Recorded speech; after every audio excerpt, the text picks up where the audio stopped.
感觉摩阿娜好像也快要不当人类啦。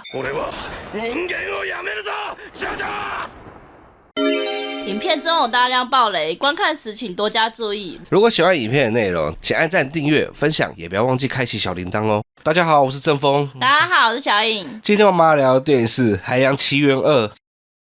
这部电影主要是在描述，在前作取回塔菲提之心后，莫娜成为了异族的领航者。她到处寻找四散的族人，但都一无所获。某日，有鉴于莫娜的攻击，父亲图伊赐予她涛泰的名号。在承袭名号的仪式上，莫娜看到了祖先涛泰瓦萨的幻象，指引她跟着天火寻找摩图菲图，打破邪恶风暴神纳洛的诅咒，连结所有的族人，否则部落将会逐渐灭亡。即使不舍家人，但为了一族，莫娜招募了一支团队，在族人的欢送下出海寻找摩图菲图。旅途中，他们遇上了被巨蚌袭击的可可怪。原来可可怪们也被诅咒影响，无法回到家乡。他们答应莫娜，只要击败巨蚌，就会协助莫娜找到摩图菲图。尽管成功击退巨蚌，但莫娜一行人却被巨蚌吞噬。在巨蚌的身体中，莫娜遇到了神秘的法师马丹基，并在马丹基的引导下与毛伊会合。原来毛伊认定马丹基是纳洛的手下，想要自己解决纳洛，破除摩图菲图的诅咒，却被马丹基抓住。而马丹基的目的则是希望毛伊跟莫娜可以一起借由传送门前往摩图菲图，打败纳洛，让自己获得自由。一行人穿越传送门后，毛伊透露摩图菲图已经被纳洛沉入海底，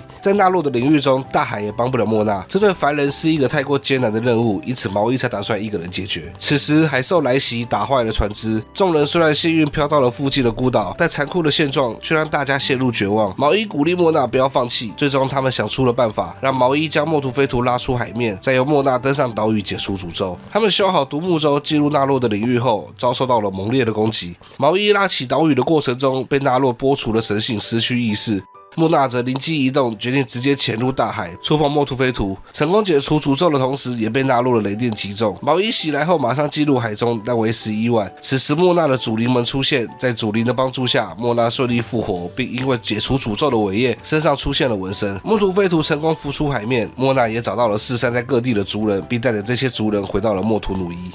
今天因为感冒的关系，所以讲话的声音可能会有点奇怪，请大家见谅。老实讲，在看完这部电影的时候，我心中没有掀起任何波澜。你要说它难看吗？其实它不难看，前作该有的东西它都有。你要说画面嘛，做的一如既往的优秀，大场面也有足够的特效。要说音乐嘛，也不差，虽然没有第一集那么具有辨识度跟记忆度，但也不会到让你特别觉得这首歌不好听的程度。跟团队之间的互动嘛，也不能说没有。故事的转折也是安安稳稳的，照着迪士尼一直以来的套路在走。可以说看完这部电影就是一种看完了，但你不会留下太多印象的感觉。但这部片还有一个地方是我很喜欢的，就是结尾对抗纳洛的风暴时，并不是以毛伊为主体，而是以莫娜为主体。他并没有把所有的问题都丢给一个很强烈的角色让他去解决，而是好好的贯彻了凡人的问题需要由凡人来解决。就这一点来讲，海洋奇缘2集都做得很好。虽然有毛伊这样子强力的角色在，但真正解决问题的是凡人的莫阿娜，是因为他有着一颗坚强的心，才可以让事情顺利进展下去。我看这一集的结尾，感觉莫阿娜好像也快要不当人类啦。最后结局他得到了纹身，不知道是不是跟毛伊身上的一样，这部分可能就只能等下一集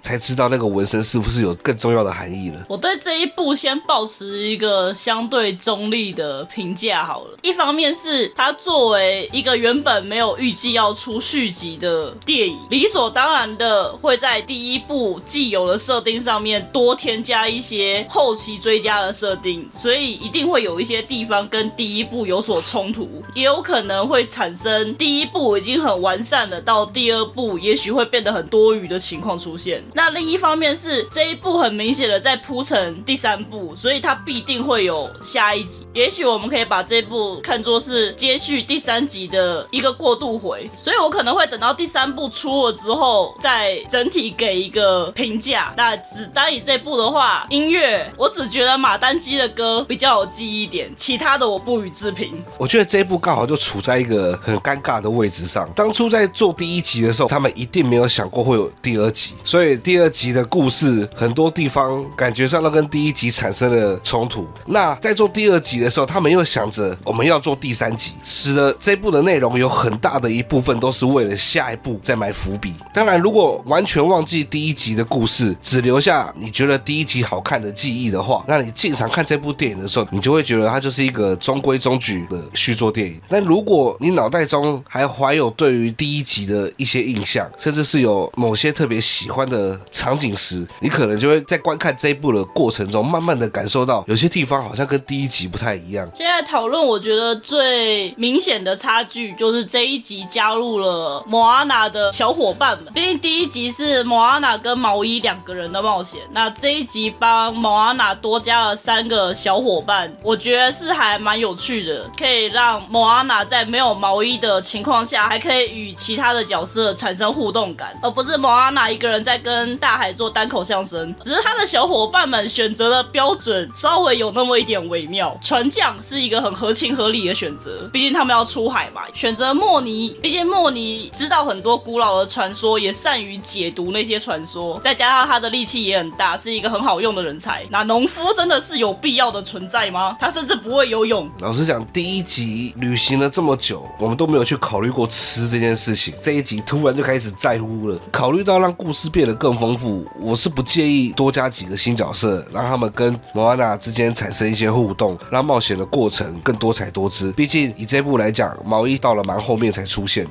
如果前半段没有其他的跟莫阿娜进行互动的话，故事会有点单薄。但是我自己很在乎的一个点是，如何让一个团队融合在一起，是所有这类型团队型电影的重中之重。比方说复仇者联盟第一集，为了让每个英雄团结在一起，他们用考生这个角色去连接了每一个人。但是这一部很明显的他想省略掉这个过程，大概是因为时间不够，所以他用了一首歌就快速的把所有人跟莫阿娜结合在一起。没有说不行，因为时间可能就真的很缺，但对我来讲有那么一点偷懒的感觉。因为既然这些角色他们已经跟着莫阿娜一起出海了，那他们在这趟旅程中必然要有所收获。但在这一部里面，我很难看到那3个角色有什么成长或是改变，甚至于他们跟莫阿娜也没有什么火花，让故事变得更好看。可能只有莫尼还勉强有一点吧，不过莫尼也许跟毛衣的火花还比较多。他只是见到了自己的偶像，然后很开心2个人成为了朋友。你要说这是角色成长吗？老实讲，我不会认为这是角色成长。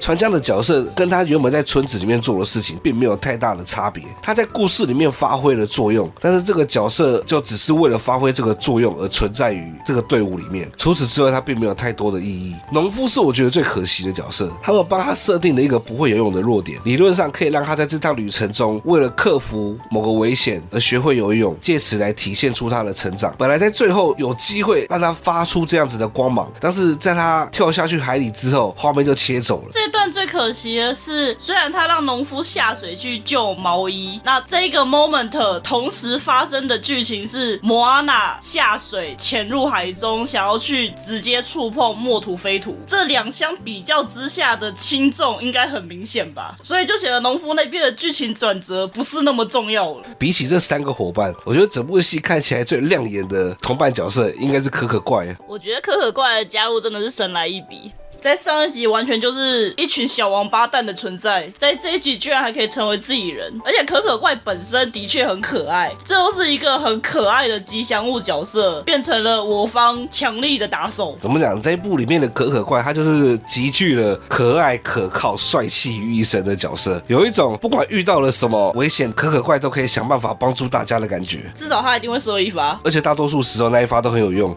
除了伙伴的部分之外，我觉得这部另外一个有点严重的问题是，他们并不在乎观众知不知道这些角色们为什么要去做什么事情，他们倾向于直接告诉你，他们就是要做这件事情，所以你不要去管理由。你要说这是一件不好的事情吗？这个很见仁见智。但对我来讲，如果不够了解一个角色的动机，很容易就没办法去融入这个人，就会没办法去融入这个故事。比方说，为什么最开头的时候，莫阿娜要到处去寻找族人的踪迹，没有理由，只是为了接续这一集的故事。然后毛衣为什么会突然想到到要去解除纳洛的诅咒，也没有原因。从故事上来看，他已经很久没有跟莫阿娜见面了。那我们一看到他就突然说他要解除诅咒，怎么这么刚好大家都在这个时间点想要解除纳洛的诅咒啊？我觉得这边有一个点是，毛衣跟莫阿娜碰面之后，毛衣就表明了他不想要去找莫阿娜，是因为他知道莫阿娜处理不来，所以他想要先解决这件事情。他给了我一种好像这两个人在观众们看不到的地方已经做好了什么协议，所以毛衣才会在电影开头的时候想要去挑战纳洛，然后被马丹基抓到。但问题是我们完全没有这方面的资讯啊。我自己会觉得故事的编排很怪，他没有想要体谅观众的意思。以我自己来讲，我会觉得比较合理的做法是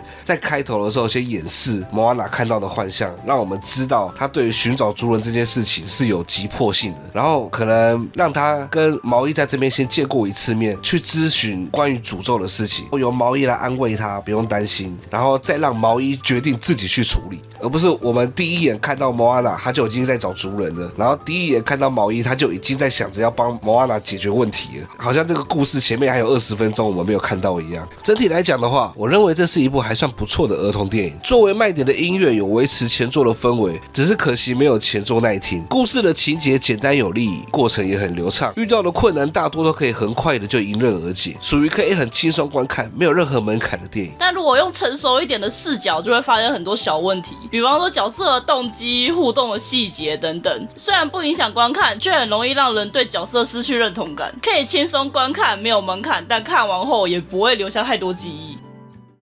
那关于这部电影就聊到这边，如果你有任何的心得感想，欢迎留言告诉我们，也记得订阅频道，追踪粉丝团跟 IG。那我们下次见，拜拜。